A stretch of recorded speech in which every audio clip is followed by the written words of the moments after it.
തെറ്റായിട്ടുള്ള ഒരു tax return file ചെയ്തു, അല്ലെങ്കിൽ നിങ്ങൾ ഫയൽ ചെയ്ത ടാക്സ് റിട്ടേണിൽ ഏതെങ്കിലും തരത്തിലുള്ള എററുകൾ ഉണ്ടെങ്കിൽ എന്താണ് ചെയ്യുക?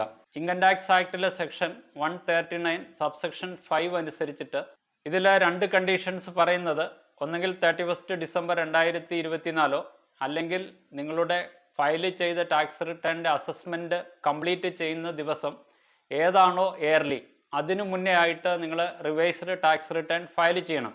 നിങ്ങൾ തെറ്റായിട്ടുള്ള ടാക്സ് റിട്ടേൺ ഫയൽ ചെയ്ത് കഴിഞ്ഞാൽ ടാക്സ് ഡ്യൂ എമൗണ്ടിൻ്റെ 100 മുതൽ 300% വരെയും അസസിങ് ഓഫീസറിന് വേണമെങ്കിൽ പെനാലിറ്റി ആയിട്ട് ചാർജ് ചെയ്യാം. നിങ്ങളുടെ അസസ്മെൻറ്റ് കംപ്ലീറ്റ് ചെയ്യുന്നതിന് മുന്നേ ആയിട്ടോ അല്ലെങ്കിൽ 31 ഡിസംബർ 2024 മുന്നേ ആയിട്ടോ നിങ്ങൾക്ക് എത്ര തവണ വേണമെങ്കിലും റിവൈസ്ഡ് ടാക്സ് റിട്ടേൺ ഫയൽ ചെയ്യാനായിട്ടുള്ള ഓപ്ഷനുണ്ട്.